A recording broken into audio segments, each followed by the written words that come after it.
বেশি বেশি ইস্তেগফার করতাম। আর ওই আরাফার দিনে আমরা এই নবীজি প্রথম থেকে 9 তারিখ পর্যন্ত রোজা রাখছেন, জিলহজ মাসের 9 তারিখ পর্যন্ত রোজা রাখছেন। আমরাও কি করতাম, ওই 9 দিন চেষ্টা করতাম রোজা রাখার জন্য। যদিও আমরা পারি না, তাহলে আমরা অন্তত পক্ষে ইয়াউমে আরাফার দিনে আমরা রোজা রাখতাম, ঠিক কিনা বলেন? ইয়াউমে আরাফার দিন রোজা রাখতাম। এখন বলবেন যে হুজুর, ইয়াউমে আরাফার দিনের রোজা নিয়ে একটু মতানৈক্য আছে, আলিমুল আমাদের মধ্যে মতানৈক্য আছে। কারণ বর্তমান যুগেতে মুফতির অভাব নাই, নেটে হামাইলে দেখা যায় কত ধরনের মুফতি হল। কেউ দিচ্ছেন যে ইয়াউমে আরাফার দিন 8 তারিখ হবে না 9 তারিখ হবে, কেননা যেই দিন তারা ইয়াউমে আরাফার দিন হয় মদিনা শরীফ মক্কায়, সেই দিন আমাদের হয় 8 তারিখ, আর তারার হয় 9 তারিখ। কেউ বলছেন যে 9 তারিখ ইয়াউমে আরাফার দিন পালন করবে, আর কেউ বলতেছেন না 9 তারিখ না, ইয়াউমে আরাফার দিন যেই দেশেই তা হোক না কেন, তারার যেই দিন হবে এই দিনে ইয়াউমে আরাফার দিন পালন করতে হবে। এই জন্য বিতর্ক আসে এখানে। আমি বলবো বিতর্ক না করে, আমরা নবীজি আগেই বলছেন যে 9 দিনেই রোজা রাখতেন। এখন আমরা 8 তারিখেই হোক আর 9 তারিখেই হোক, বিতর্কের মধ্যে না যাইয়া আমরা একটা কাজ করলে সহজে সমাধান হয়ে যায়। এই কাজটা হইল, আমরা যেই দিন সৌদি আরবে ইয়াউমে আরাফার দিন হবে, সৌদি আরবে যেদিন আরাফার দিন, এই দিন আমরা হয় 8 তারিখ, ঠিক কিনা বলেন? আমরা 8 তারিখ রোজা রাখবো, এবং সৌদি আরবে যেদিন এই 9 দিন আমরা হবে, আমরা 9 দিন আমরা 9 তারিখে রোজা রাখবো। জিলহজ মাসের 8 তারিখ এবং 9 তারিখ আমরা 2টা রোজা যদি রাখি, তাহলে আমাদের এই মদিনার সাথে যেই দিন ইয়াউমে আরাফার দিন হয় 8 তারিখ, আমরা বাদের দিন রোজা রাখি, তাহলে মদিনার সাথে আমরা মিল হয় না। আমরা যদি মিলাইতে চাই, তাহলে আমরা 8 তারিখ, বাংলাদেশের 8 তারিখ এবং 9 জিলহজ 2 দিন যদি আমরা রোজাটা রাখিলাই, তাহলে ইয়াউমে আরাফার দিনের রোজা থেকে আমরা কেউই বঞ্চিত হব না, ঠিক কিনা বলেন? এই জন্য এই দিন আমরা 2টা রোজা রাখতে চাই কি চাই না? সবাই রোজা রাখার চেষ্টা করবো। মা বোনেরা বেশি বেশি রাখে।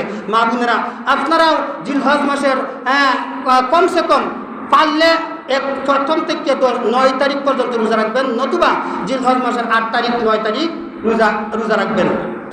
3 নম্বর হইল, এই জিলহজ মাসের চাঁদ যখন আসবে, তখন এই নখ এবং পায়ের নখ, হাতের নখ এবং চুল, দাড়ি, গোঁফ এবং শরীরের অবাঞ্ছিত যত রকমের রুম আছে, এইগুলি ফালানি আল্লাহ রসুলের নিষেধ করছেন যে এইগুলি ফালানি যাবে না।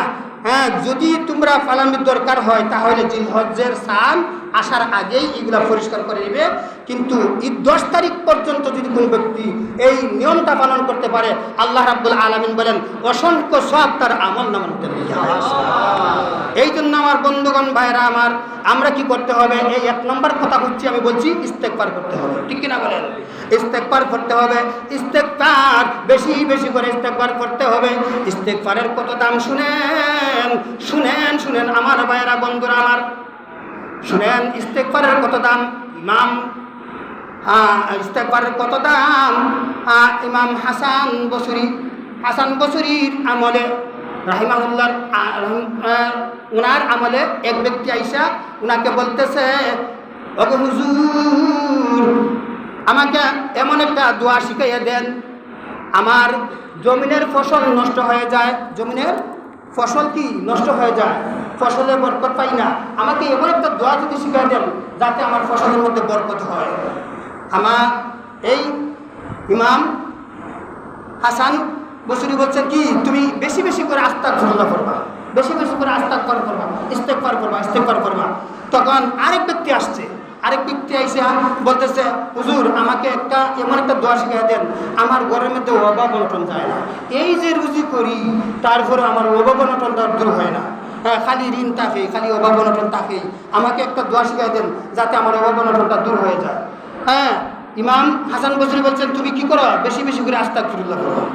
তখন আরেক ব্যক্তি আসছে, আরেক ব্যক্তি আইসা বলতেছে, হুজুর আমার বিয়া করেছি আজ 5 বছর 6 বছর 7 বছর হয়ে গেছে, আমার বিবির গর্ভে কোনো বাচ্চা হয় না, আপনি আমাকে এমন একটা দোয়া শিখিয়ে দেন যেই দোয়ার বদৌলতে আল্লাহ পাক আমার বিবির ঘরে একটা বাচ্চা দান করে। আসেনি না নাই? এরকম আসেনি না নাই? অনেকেই অনেকেই বাচ্চার অভাবে আসেনি না নাই? অনেক ভাবে দোয়ার দরখাস্ত করে, ঠিক কিনা? কিন্তু বাচ্চা দেওয়ার মালিক কে? বাচ্চা দেওয়ার মালিক কে? আমার আল্লাহ। আল্লাহর কাছে চাইতে হবে, আল্লাহর কাছে চাইতে হবে। কিতা তখন বলছেন আমার একটা দোয়া শিখিয়ে দেন। হুজুর বলছেন কি আপনি আস্তাগফিরুল্লাহ করেন। এখন হুজুরে আরেকজন আইসা বলতেছে, হুজুর আপনি তিনজন আপনার কাছে দরখাস্ত নিয়ে আইলো, তিনজনটাই আপনি একই তসবিহ শিখে দিলেন, একটাই করলেন যে আস্তাগফিরুল্লাহ করবেন লাগিয়া। এই আস্তাগফিরুল্লাহর এত দাম। ইমাম গাজ্জালী বলেন যে আস্তাগফিরুল্লাহর এত বরকত আল্লাহ রাব্বুল আলামিন বলছেন, আস্তাগফিরুল্লাহ যারা পড়বে আল্লাহ রাব্বুল আলামিন ওই ব্যক্তির দুনিয়ার অভাব অনটন দূর করে দিবে।